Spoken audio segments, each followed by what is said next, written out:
नहीं, मेरी लड़की ने सुसाइड कर दिया है, ये खबर आई है। গর্বের সাথে বলতে পারি আমরা ভারতীয়। আমরা নারীদেরকে দেবীর সঙ্গে তুলনা করি, বিশেষ করে আমাদের পশ্চিমবঙ্গে মা দুর্গার সাথে দেবী দুর্গার সঙ্গে তুলনা করি, মা লক্ষ্মীর সাথে তুলনা করি। কিন্তু সেখানে দাঁড়িয়ে কেন আজ এই পরিস্থিতি? আমি আজকে কোনো ফ্যাক্ট বা ঐতিহাসিক ভিডিও নিয়ে আসিনি। Horrific Kolkata rape and murder of a junior doctor was found dead inside a government-run medical college and hospital's seminar hall in Kolkata. बच्ची का शरीर में कोई कपड़ा नहीं था, पैर दोनों राइट एंगल में मिला गया।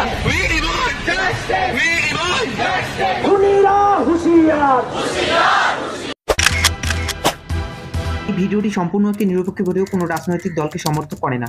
9ই আগস্ট 2024 সকাল 7:30 কলকাতার আরজি কর হসপিটালের সেমিনার রুমে একটি মেয়ের মৃতদেহ পাওয়া যায়। সেই মৃতদেহটা আর কারো না, সেই হসপিটালেরই একজন জুনিয়র ডক্টরের, সেই হসপিটালেরই একজন ছাত্রী। বৃহস্পতিবার ঘটনা রাতে 11টা নাগাদ খাওয়া দাওয়ার পর দায়িত্ব সহকর্মীদের বুঝিয়ে দিয়ে আরজি করের এই জুনিয়র চিকিৎসক চলে যান সেমিনার হলে। সেখানে গিয়ে পড়াশোনা করতে করতে খানিক বিশ্রাম নিচ্ছিলেন। সেই সেমিনার হলেই তার মৃতদেহ উদ্ধার হয়। তার সারা শরীরে ছিল আঘাতের চিহ্ন, তার চোখ মুখ দিয়ে রক্ত ঝরছিল, নিচের দিক ছিল উলঙ্গ, তার প্রাইভেট পার্টে ক্ষত বিক্ষতের চিহ্ন। আর এটা যে কেউ শুনে বলতে পারবে যে এটা স্বাভাবিক মৃত্যু নয়, আর আত্মহত্যা তো একদমই নয়। কারণ যে অবস্থায় মেয়েটির মৃতদেহ ছিল, পরিষ্কার বোঝা যাচ্ছিল যে তার উপর অমানবিক অত্যাচার করে তাকে মারা হয়েছে।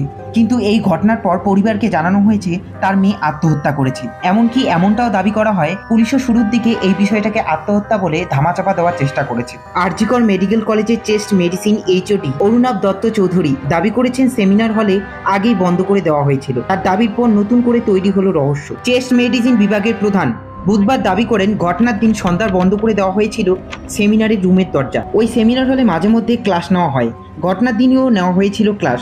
বন্ধ হয়ে যাওয়ার পর কেন কারা সেমিনার রুম খুললেন সেটা নিয়েই তৈরি হয়েছে সন্দেহ। তিনি বলেন সেমিনার রুমে ক্লাস হয়, ওই হলে পড়াশোনা করেন অনেক পড়ুয়া। ঘটনার দিনও বিকেল 5টা পর্যন্ত ক্লাস হয়েছে, তারপর 8:30টায় দরজা তালা দেওয়া হয়েছিল। ওই সেমিনার হলের চাবি একমাত্র নার্সদের কাছেই থাকে। তিনি জানান তাহলে সেই সেমিনারের রুম কিভাবে খুললো আর কখন খুললো। পুলিশের তদন্ত উঠে এসেছিল রাত 2টে নাগাদ হাসপাতালে চিকিৎসাধীন এক রোগীর চিকিৎসা সংক্রান্ত বিষয়ে কিছু কথা বলতে সেমিনার হলে আসেন হাসপাতালের একজন। হাসপাতালের ভিতরের কেউ এই ঘটনার সঙ্গে যুক্ত বলে বারবার দাবি করা হচ্ছে বিভিন্ন মহল থেকে। তবে বিষয়টি নিয়ে ডাক্তার অরুণাভ দত্ত চৌধুরী বলেন, আমি সিবিআই নই, সিবিআই তদন্তের উপরেই পুরো বিষয়টি ছেড়ে দিয়েছেন তিনি। উল্লেখ্য, এদিন আরজি কর হসপিটালের সামনে জুনিয়র ডাক্তারদের বিক্ষোভের মুখে পড়েন চেস্ট মেডিসিন বিভাগের এইচওডি। কেন সেমিনার হলের পাশে একটি রুম ভাঙা হলো, সেই রুমের ভাঙার অনুমতি কে দিয়েছে প্রশ্ন তোলা হয় তার কাছে। তবে এর জবাবে অরুণাভ চৌধুরী বলেন ওই জায়গায় ভাঙার অনুমতি প্রিন্সিপাল ও এমএসপি দেন, এ বিষয়ে তার কিছু জানা নেই বলেই জানান। তবে এনার বিরুদ্ধে কিন্তু অনেক কমপ্লেন আছে, সেই বিষয়ে না হয় আমরা পরে বলবো। সেমিনার রুমে কোনো রকম সিসিটিভি ক্যামেরা ছিল না, ক্যামেরা ছিল বাইরে করিডোরে। আর এই সিসিটিভি ফুটেজ থেকেই 2টো থেকে 4টা অবধি মোট 4 জনকে পাওয়া যায়। আর এই 4 জনকে জেরা করা হয়।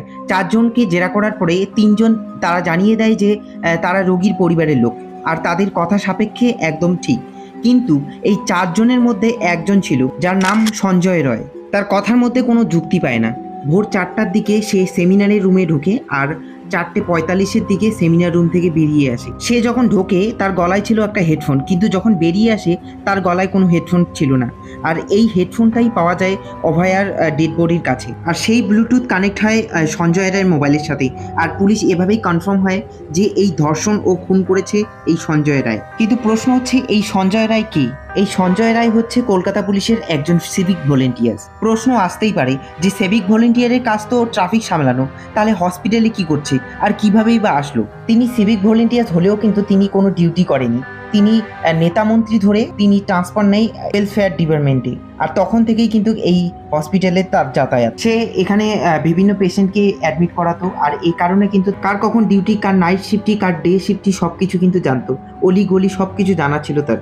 সোজা কথা বলতে গেলে তার একটা দাপট ছিল। তবে কলকাতা পুলিশ বলেছে এই লোকটা অলরেডি তার দোষ স্বীকার করে নিয়েছে আর 14 দিনের পুলিশ কাস্টাডি দিয়েছে। এবার এই অবধি শুনলে তো মনে হয় যে না, ঠিকই আছে, দোষী তো ধরাই পড়ে গেল, এখন তো যা হবে বিচার হবে। আর এদিকে তো সিএম বলেই দিয়েছে যে দোষীর উপযুক্ত শাস্তি হবে, তারা এই দোষীর ফাঁসির আবেদন করবে। তবে কেন এখনো এই বিক্ষোভ, এখনো কেন থামছে না এই বিক্ষোভ? তাহলে আমরা যদি এই বিষয়টা ডিটেলসে দেখি যে এই যে সঞ্জয় রায় যে 40 থেকে 45 মিনিটে গিয়ে এসেছিল, সেই ৪৫ মিনিটের মধ্যে একটা মানুষকে নৃশংসভাবে মেরে তার বলাৎকার করেছে, সেটা তার ছবি দেখলেই বুঝতে পারবে সেটা কোনোভাবেই সম্ভব না। দ্বিতীয়ত, সেখানকার বিক্ষোভকারী দপ্তরদের দাবি যে একজনের না দুজনের সিমেন্ট পাওয়া গেছে। একজনের তো নিশ্চয়ই একই সিমেন্ট হবে না, তো সেক্ষেত্রে দুজনের সিমেন্ট কিভাবে আসলো? কিন্তু পুলিশের তদন্তে এখনও দ্বিতীয় কারো নাম সামনে আসেনি। ইভেন প্রথমেই যে আমরা দেখেছি, প্রথম দিকে আত্মহত্যার কথা বলে চালিয়ে দেওয়া হয়েছিল। আর এভাবেই কিন্তু অনেক প্রশ্ন উঠে আসে, আর এই হেডফোনটা পেতে এত কেন সময় লাগলো? যদিও বিষয়টা এখন সিবিআই তদন্তে গেছে। না, আমরা এটাকে কোনো রাজনৈতিক কাঠগড়ায় ফেলবো না। আমরা জাস্টিস চাই, আমরা বিচার চাই। এর পিছনে যত মুখোশ আছে যাতে সব মুখোশ বেরিয়ে আসে। আর যতদিন না হচ্ছে ততদিন আমাদের আন্দোলন চলবে।